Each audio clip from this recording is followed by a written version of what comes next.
Hi, my name is Rohan Srivastava, and I'm going to read the article Princeton Town Council to Purchase Westminster Campus, written by Harry Dweck and Aritra and published in the News and Features section of the October 2024 issue of The Tower. The campus of Westminster Choir College, which sits adjacent to PHS, is set to be acquired by the Princeton Town Council following the passage of a $50 million bond ordinance.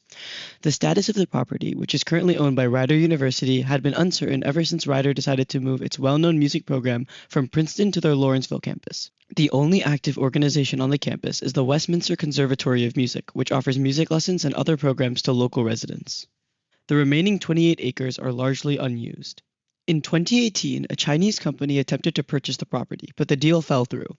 According to Princeton Mayor Mark Frieda, the town is acquiring the property in part to prevent the property from being purchased by similar large developers. I don't think there's very many people that live in town that would like to suddenly see 1,000 housing units on that property. I think people hope that there's some way to maintain some of what's there. It's a beautiful property, said Frieda. Because of the campus's proximity to PHS and Princeton Middle School, Frieda and other town officials also hope that the property could be used by the Board of Education in future expansion efforts. However, all plans are tentative, and the town has not yet had an official meeting with the full BOE. The schools need to determine how they use it, said Frieda. Do you put another school there? Do you close part of Franklin Avenue and put an addition on the middle school? Do you need more fields?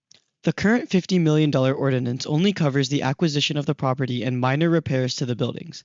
Any significant capital improvements would require additional funding from the BOE's budget. Even still, the current bond puts an estimated $329 annual tax burden over 30 years on the average Princeton household.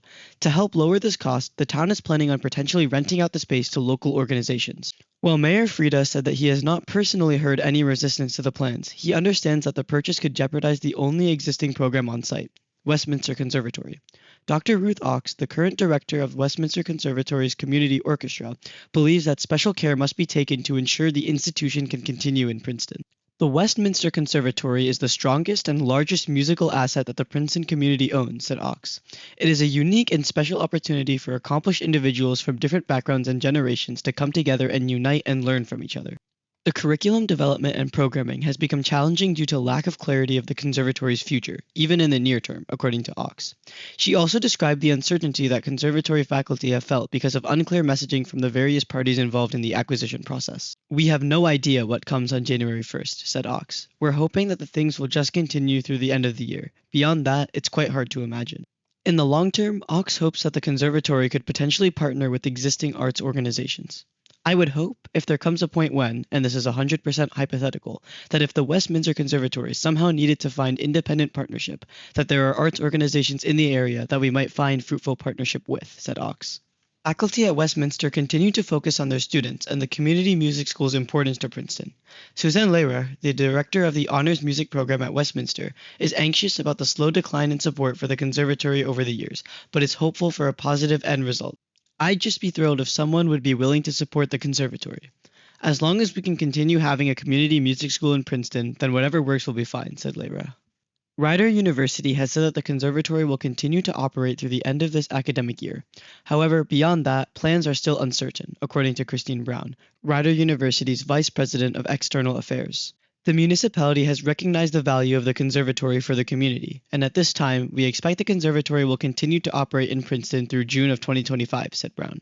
As the municipality's process to acquire the property continues, and any future decisions regarding operations on that property are made, we will certainly keep the community informed. Even if the conservatory stays under the administration of Rider University, Ox has expressed concerns regarding the business-focused approach Rider has to the invaluable music education the conservatory offers. The conservatory is ostensibly a non-profit, according to Ox, which doesn't align with the way Rider University views the program. There's a very fundamental conflict at play. It's business versus the cultivation and the teaching of music, which is in itself not a sustainable endeavor, said Ox.